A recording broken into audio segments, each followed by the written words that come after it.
Sa ngalan ng Ama at ng Anak at ng Espiritu Santo, Amen. sumainyo ang Panginoon. At sumain niyo rin. Magandang umaga po sa inyong lahat. Welcome po sa inyo dito sa Pambansang Dambana at Parokya ni Santo Padre Pio. Sa araw pong ito, 3 sa buwan ng Hulyo, ipinagdiriwang ng Simbahang Katolika ang kapistahan ni Apostol Santo Tomas. Kaya't sa ating pagsasama-sama sa banal na Eukaristiyang ito, inaanyayahan tayo ng ating Panginoong Yesus na pawiin ang ating mga pagdududa at patuloy na magtiwala sa kanyang mapagpalang kamay. Dahil si Jesus ang ating daan patungo sa kaligtasan. Kaya aminin po muna natin ang ating mga kasalanan upang tayo maging marapat gumanap sa banal na pagdiriwang. Inaamin ko sa makapangyarihang Diyos at sa inyo mga kapatid, na lubha akong nagkasala sa isip, sa salita at sa gawa, at sa aking pagkukulang.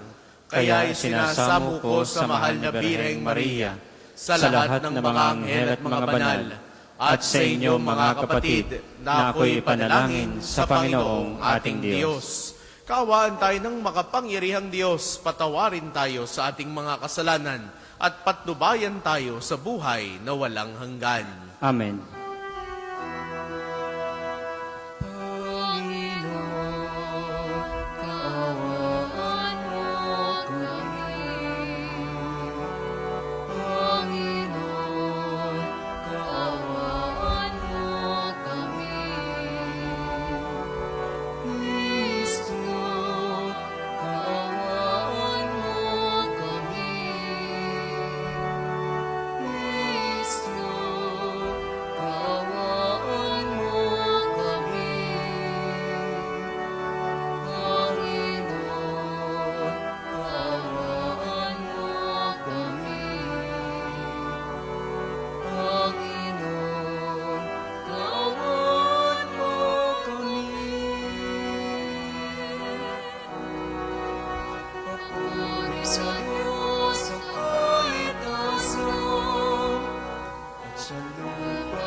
Manalangin tayo.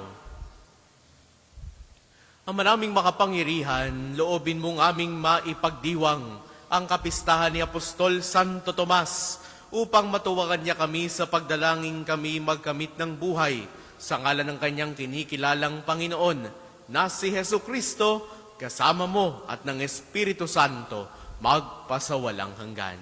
Amen.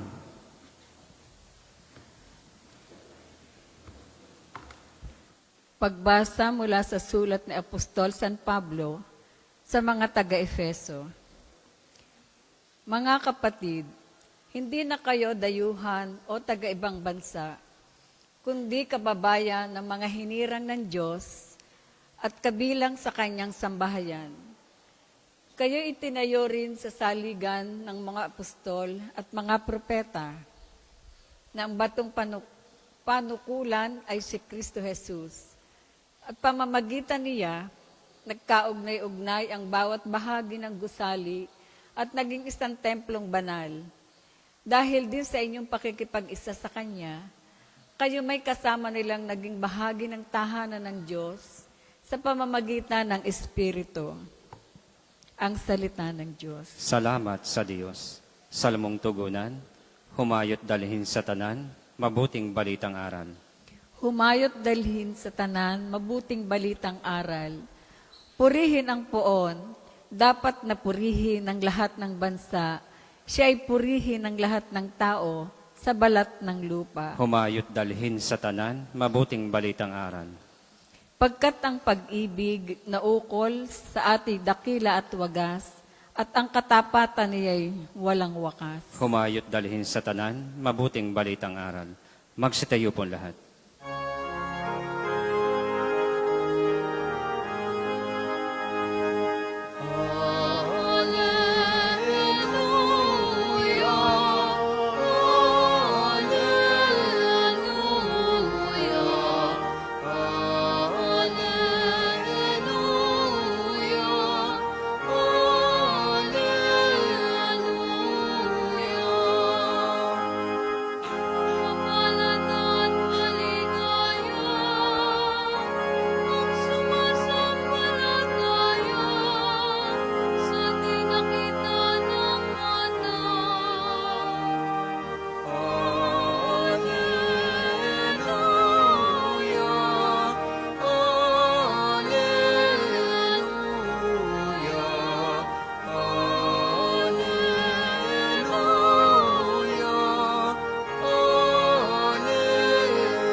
Sumainyo ang Panginoon. At sumain niyo rin. Ang mabuting balita ng Panginoon ayon kay San Juan. Papuri sa iyo, Panginoon.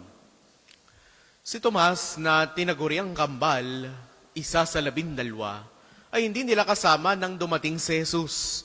Kaya't sinabi sa kanya ng ibang alagad, "Nakita namin ang Panginoon."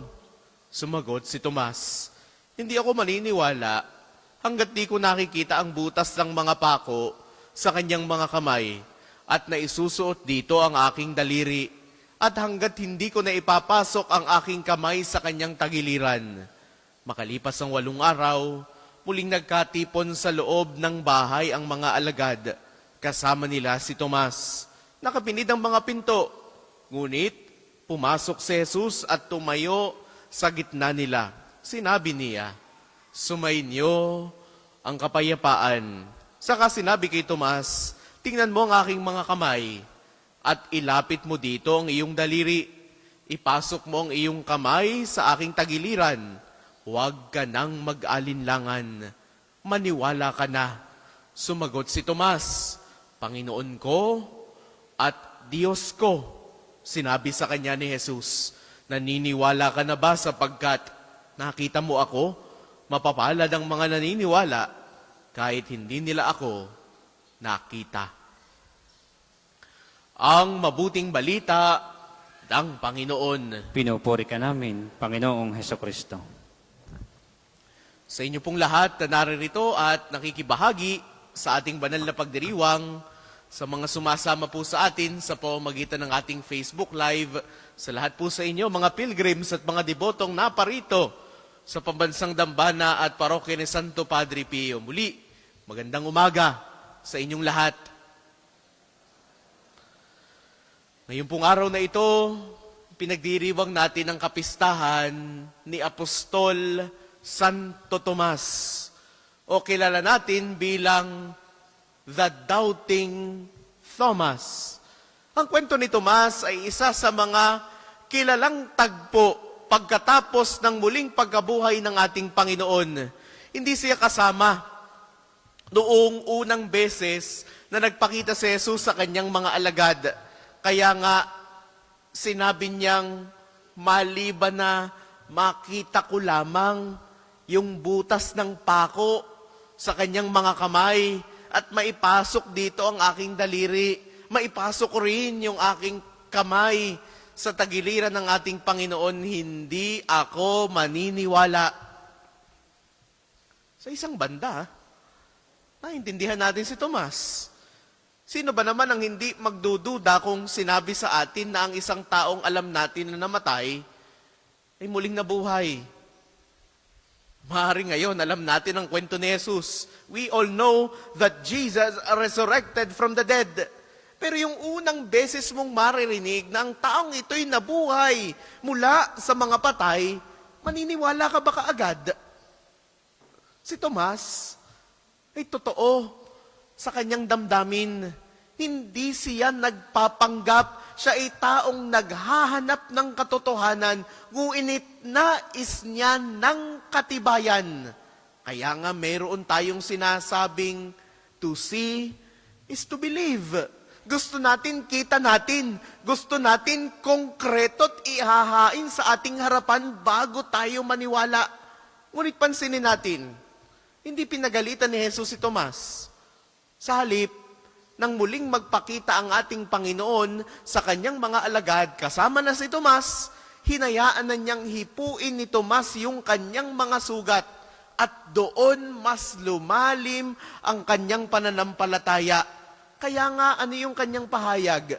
Panginoon ko at Diyos ko. From doubt to faith. Mula sa pagdududa, si Tomas ay nakatawid sa mas malalim na pananampalataya. Ang kwento ni Tomas ay kwento rin ng marami sa atin. May mga panahon din na tayo ay nagdududa. Sa panahong ikaw ay may problema. Sa panahong ikaw ay may sakit.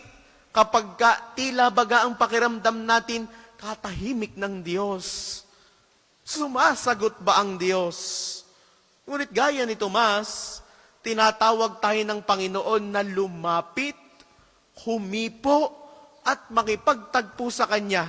Ang ating pananampalataya ay hindi dapat nananatiling narinig lang natin, punta tayo doon. Makakatanggap tayo ng kagalingan doon. Kaya siguro ang marami sa atin ay narito, narinig natin, nakakatanggap tayo ng biyaya sa pamamagitan ni Santo Padre Pio. Narinig natin, maraming gumagaling sa lugar na ito. But we want to see it firsthand. We want to experience it ourselves because to see is to believe. Kaya tayo narito. Gusto nating personal nating maranasan yung kagalingan. Personal nating matanggap yung biyaya. At ito yung pakikipagtagpo ng Diyos sa ating buhay. Mga minamahal kong kapatid, sa mabuting balitang narinig natin para sa araw na ito, ang pahayag ni Jesus sa atin, mapalad ang mga taong hindi nakakita, ngunit sumampalataya. Mapalad ang mga taong hindi nakakita, ngunit sumampalataya. Ito yung sinabi ni Jesus kay Tomas. At ito rin yung kanyang mensahe para sa bawat isa sa ating naririto. Hindi natin siya nakikita. Hindi nadampian ng ating paningin o ng ating mga mata ang imahe ng ating Panginoong Jesus. Ngunit, naniniwala tayo, ang ating pananampalataya ay hindi nakabase sa pisikal na ebidensya, kundi sa ating karanasang espiritual at sa pag-ibig na natatanggap natin araw-araw mula sa Diyos. Kaya mga minamahal kong kapatid, Sa araw na ito, anong mga aral ang natututunan natin mula kay Apostol Santo Tomas? Una, maging tapat sa ating mga tanong. Hindi masama ang magtanong. Hindi masama ang magduda, lalo na kung ito ihumahantong sa mas malalim na pangunawa. Ikalawa, huwag tayong matakot na lumapit kay Kristo. Sa ating mga pagdududa, sa ating mga kahinaan, hindi tayo itinataboy ng Panginoon. Siya pa nga mismo yung lumalapit sa atin. Siya pa nga mismo yung nagpapakita ng kanyang mga sugat na tanda ng kanyang pag-ibig. Kahuli-hulihan ikatlo, manalig kahit hindi nakikita. Ito ang hamon sa ating lahat, ang magtiwala sa Diyos kahit wala tayong hawak na kasiguruhan. Mga minamahal kong kapatid, sa atin pong pagparito sa dambana ni Santo Padre Pio, naway patuloy tayong manalig, patuloy tayong umasa na matatanggap natin yung ating hinahangad ng mga biyaya, na ating mararanasan yung kagalingang hinahanap ng ating katawan at maging ng ating mga puso. Maaaring sinabi natin kanina, to see is to believe. Nagpunta tayo dito upang makita, upang maranasan, upang maniwala. Pero nawa, sa ating paglisan sa lugar na ito, kaugnay ng kapistahang ito ni Apostol Santo Tomas, sa ating pagparito, nawa, ang ating baunin, to believe in order that we may see. Maniwala tayo, manalig tayo, upang mas makita natin ang maraming biyaya na nanggagaling sa Diyos. Para po sa mga maghahandog ng sobre, pakihulog na lamang po sa buslo.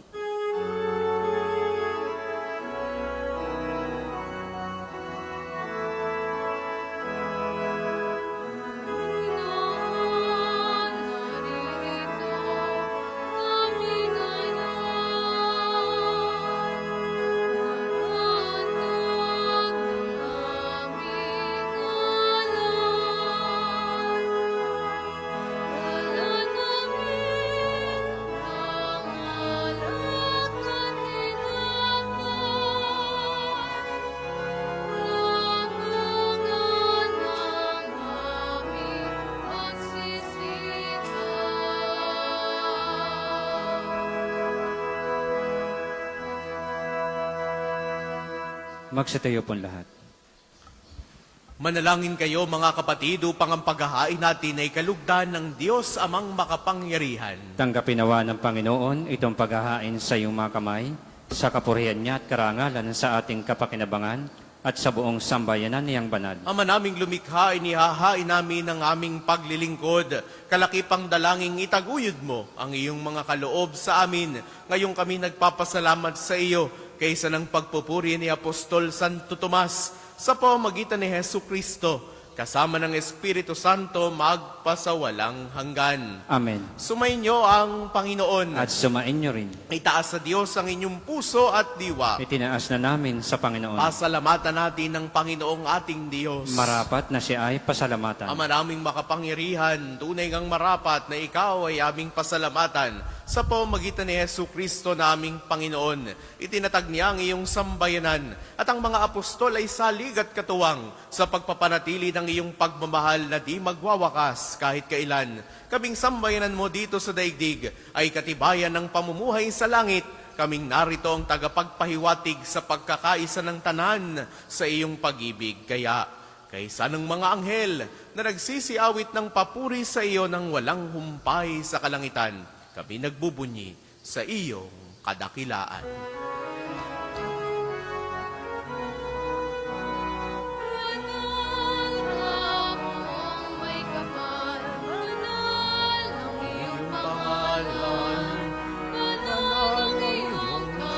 Maria.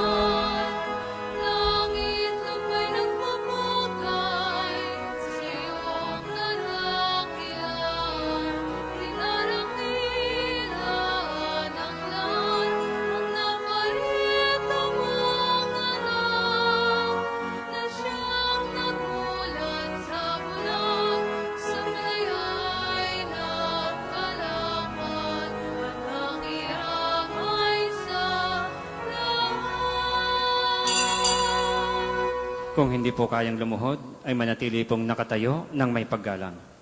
Ama naming banal, ikaw ang bukal ng tanang kabanalan. Kaya't sa pamamagitan ng iyong Espiritu, gawin mong banal ang mga kaloob na ito upang para sa aming maging katawan at dugo ng aming Panginoong Jesucristo. Bago niya pinagtiisang kusang loob na maging handog, hinawakan niya ang tinapay, pinasalamatan kaniya, pinagati-hati niya iyon niniabot sa kanyang mga alagad at sinabi, tanggapin ninyong lahat ito at kanin. Ito ang aking katawan na ihahandog para sa inyo.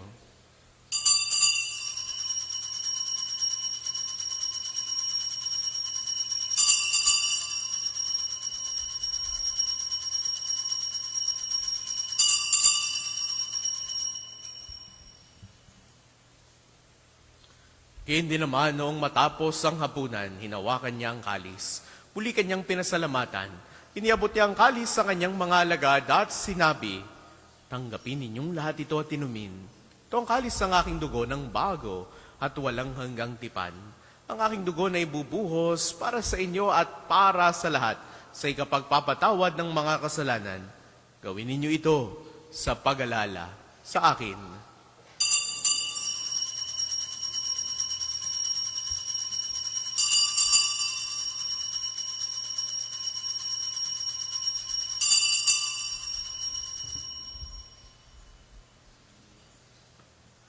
Ipagbunyi natin ang misteryo ng pananampalataya. Si Kristo'y namatay, si Kristo ay nabuhay, si Kristo'y babalik sa wakas ng panahon. Ama, ginagawa namin ngayon ang pag-alala sa pagkabatay at muling pagkabuhay ng iyong anak. Kaya tiniaalay namin sa iyo ang tinapay na nagbibigay buhay at ang kalis na nagkakaloob ng kaligtasan. Kami nagpapasalamat dahil kami iyong minarapat na tumayo sa harap mo para maglingkod sa iyo. Sinasamo namin kaming magsasalo-salo sa katawan at dugo ni Kristo ay mabuklod sa pagkakaisa sa pamamagitan ng Espiritu Santo. Ama, lingapin mo ang iyong simbahang laganap sa buong daigdig.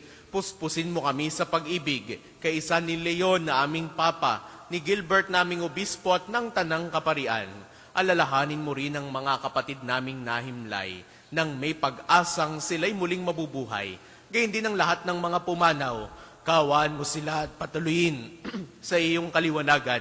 Kaawaan mo at pagindapatin kaming lahat na makasalo sa iyong buhay na walang wakas, kaisa ng mahal na Birheng Maria na ina ng Diyos, ni San Jose ng kanyang kalinis-linisang esposo, kaisa ng mga apostol, ni Santo Tomas at ng lahat ng mga banal, ni Santo Padre Pio na namuhay dito sa daigdig ng kalugod-lugod sa iyo. May pagdiwang nawa namin ang pagpupuri sa ikararangal mo sa pamamagitan ng iyong anak na aming Panginoong Hesu Kristo. Sa pamamagitan ni Kristo, kasama niya at sa Kanya, ang lahat ng parangal at papuri ay sa iyo, Diyos amang makapangyarihan, kasama ng Espiritu Santo, magpasawalang hanggan.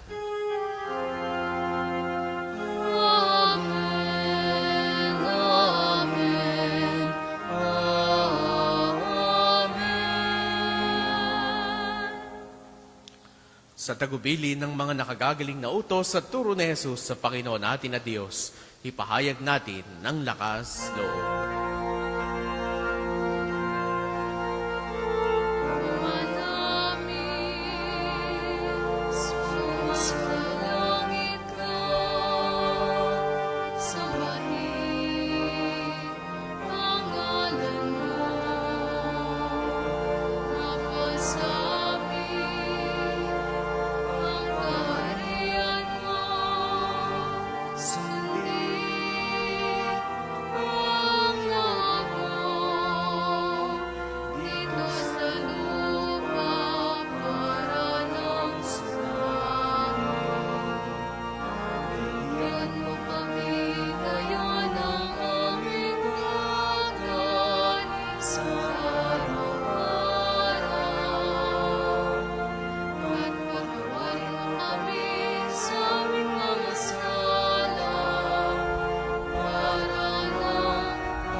Hiniling namin kami adya sa lahat ng masama pagkalooban ng kapayapaan araw-araw. Iligtas sa kasalanan at ilayo sa lahat ng kapahamakan. Samantalang aming pinananabikan ang dakilang araw ng pagpapahayag ng tagapagligtas naming si Hesu Kristo. Sapagkat iyong ang kaharian at ang kapangyarihan at ang kapurihan magpakailanman. Amen. Panginoong Kristo, sinabi mo sa iyong mga apostol, kapayapaan ang iniiwan ko sa inyo, ang aking kapayapaan ang ibinibigay ko sa inyo. Tungayan mo ang aming pananampalataya at huwag ang aming mga pagkakasala. Pagkalooban mo kami ng kapayapaan at pagkakaisa ayon sa iyong kalooban. Kasama ng Espiritu Santo, magpasawalang hanggan. Amen. Ang kapayapaan ng Panginoon ay laging sumainyo. At sumain niyo rin. Magbigayan kayo ng kapayapaan sa isa't isa. Peace be with you. Kordero ng Diyos na nag-aalis ng mga kasalanan ng sanlibutan, maawa ka sa amin. Kordero ng Diyos na nag-aalis ng mga kasalanan ng sanlibutan, maawa ka sa amin. Kordero ng Diyos na nag-aalis ng mga kasalanan ng sanlibutan, ipagkaloob mo sa amin ang kapayapaan. Kung hindi po kayang lumuhod, ay manatili pong nakatayo ng may paggalang.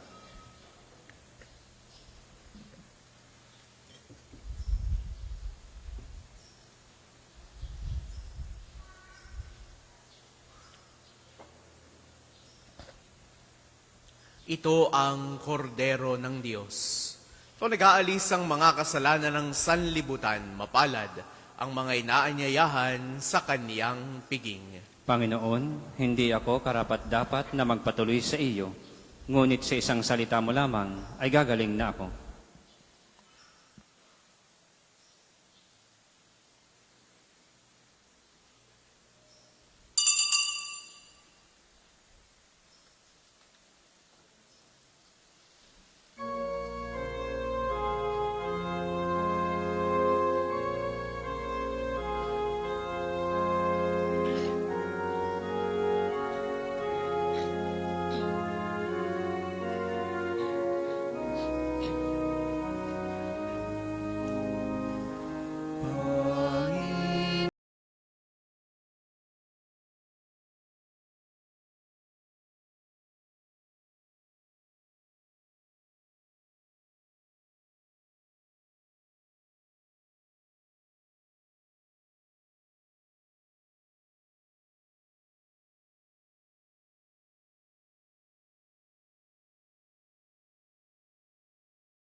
Ang isasagawa pong second collection ay ginagamit para sa patuloy na pagpapaunlad ng parokya at pambansang dambana ni Santo Padre Pio para sa pangangailangan na matatanda at mga may sakit na pari ng Archdiocese ng Lipa. Salamat po sa inyong mga handog.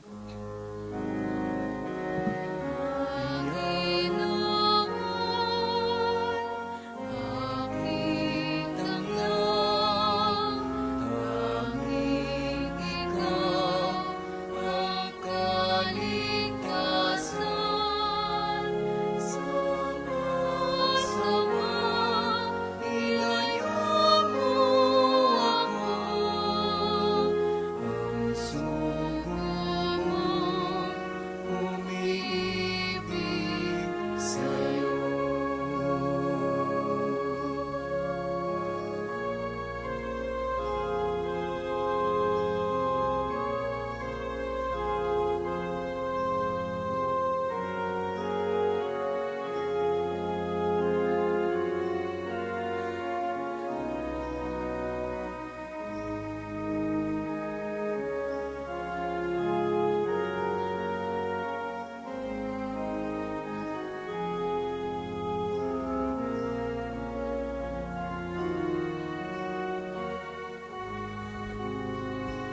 Magstayo po lahat.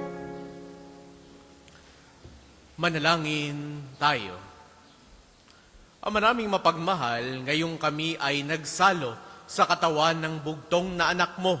Mapanaligan nawa namin siya kaisa ni Apostol Santo Tomas. Maipahayag nawa namin siya'y Panginoon at Diyos sa pamumuhay namin na tapat na paglilingkod. Sa pamamagitan niya, kasama ng Espiritu Santo, magpasawalang hanggan. Amen. Panalangin ng pagtitiwala kay Santo Padre Pio. Padre Pio, taga Pietrelcina, Mongheng Banal, pintakasing santo ng milenyong kasalukuyan, gabay namin sa pagtahak sa landasing makalangit, takbuhan sa pangangailangan, huwaran na pagtitiis. Sa iyo namin inilalapit aming mga kagipitan, sa iyo po ibinibilin kalusugan at kabuhayan. Banggitin ng tahimik ang mga personal na kahilingan.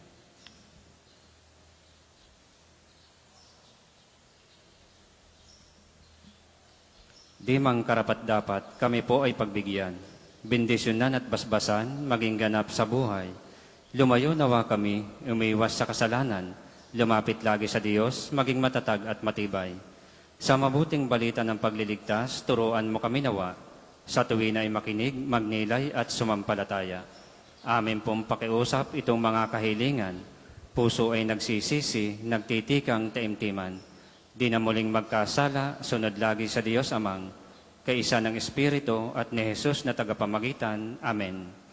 Panalangin para sa pagkakamit ng indulhensya plenarya ngayong taon ng Jubileo. Sumasampalataya ako sa Diyos Amang makapangyarihan sa lahat na may gawa ng langit at lupa. Sumasampalataya ako kay Jesucristo, iisang anak ng Diyos, Panginoon nating lahat. Nagkatawang tao siya, lalang ng Espiritu Santo, ipinanganak ni Santa Mariang Berhen, pinagpakasakit ni Poncio Pilato, ipinako sa krus, namatay, inilibing, nanaog sa kanaroroonan ng mga yumao, nang may ikatlong araw na buhay na maguli, umakyat sa langit, naluluklok sa kanan ng Diyos Amang makapangyarihan sa lahat. Doon magmumulang paririto at huhukom sa nangabubuhay at nangamatay na tao. Sumasampalataya naman ako sa Diyos Espiritu Santo, sa banal na simbahang Katolika, sa kasamahan ng mga banal, sa kapatawaran ng mga kasalanan, sa pagkabuhay na magmuli ng nangamatay na tao, at sa buhay na walang hanggan. Amen. Ama namin, sumasalangit ka, sambahin ang ngalan mo, mapasa amin ang kaharian mo, sundin ang loob mo dito sa lupa para nang sa langit. Bigyan mo kami ngayon ng aming kakanin sa araw-araw, at patawarin mo kami sa aming mga sala, para ng pagpapatawad namin sa nagkakasala sa amin. At huwag mo kaming ipahintulot sa tukso at iadya mo kami sa lahat na masama. Amen. Aba, Ginoong Maria, napupuno ka ng grasya, ang Panginoong Diyos ay sumasa iyo. Bukod kang pinagpala sa babaeng lahat at pinagpala naman ng iyong anak na si Jesus. Santa Maria, Ina ng Diyos, ipanalangin mo kami makasalanan, ngayon at kung kami mamamatay. Amen. Papuri sa Ama, sa Anak at sa Espiritu Santo, kapara noong una, ngayon at magpasawalang hanggan. Amen. Magsiupo muna po lahat para sa mga patalastas. Una, sa inyong pagdalaw sa pambansang dambana, mangyaring pakaingatan ang inyong mga personal na gamit. Hangad namin ang isang matiwasay at maayos na pagbisita sa National Shrine. Ikalawa, nais po naming ipagbigay alam sa inyo na ang Padre Pio Healing Bundle ay available sa ating mga tindahan. Ang langis na kasama nito ay may halo ng langis na mula sa puno ng ulibo na binasbasan ni Padre Pio nung siya'y nabubuhay pa. Naway magindaan ang ating healing bundle sa pagkakamit ng kagalingang mula sa Diyos. Ikatlo, ngayong Sabado, 5 ng Hulyo ay unang Sabado ng buwan, mayroon po tayong prosesyon sa karangalan ng Mahal na Birhen sa ganap na 5 ng umaga. Nasisimulan natin sa may harap ng Fountain of Hope. Ang mga sasama ay inaanyayahang magdala ng kandila at puting panyo. Ika-4, ikinagagalak po namin ipaalam sa inyo na may ilan pang bakanting slots para sa ating pilgrimage sa Roma mula October 3 hanggang 17, 2025. Espesyal po ang pagkakataong ito dahil dadalaw at magdadasal tayo sa puntod ng yumaong si Papa Francisco. Makapapasok tayo sa Jubilee Doors ng mga major basilicas sa Roma at iba pang mga simbahan. Makabibisita tayo sa Assisi, ang bayan ni San Francisco at Santa Clara. Makapupunta tayo sa San Giovanni Rotondo at Pietrelcina upang dalawin si Padre Pio at posible nating makatagpo ang bagong Santo Papa Leon. Hinihikayat po namin kayo makiisa sa natatanging paglalakbay na ito na tiyak na magiging makabuluhan at puno ng biyaya. Kaalinsabay sa araw-araw nating pagdiriwang ng banal na misa. Para po sa karagdagang detalye o kung nais ninyong humabol sa pagsama, makipag-ugnayan lamang po kayo kay Padre Ian o Crisel sa mga numerong ito. 0998-3070-680, 0977-803-4197. Naway magsama-sama po tayo sa biyaheng ito. Maraming salamat po. Ang susunod pong banal na misa ay sa ganap na ikalabindalwa ng tanghali. Magsitayo na po lahat para sa pagbabasbas ng religious articles. Mga kapatid, manalangin tayo sa Diyos, amang makapangyarihan, upang tayo ay maging kawangis ni Kristo sa taimtim na pagdalangin sa tulong ng mga larawan at mga dasalan. Panalangin tayo. O Panginoong Diyos, Ikaw ang bukal ng lahat ng pagpapala at biyaya. Ibuhos po ninyo ang inyong bendisyon sa mga gamit na ito sa pananalangin.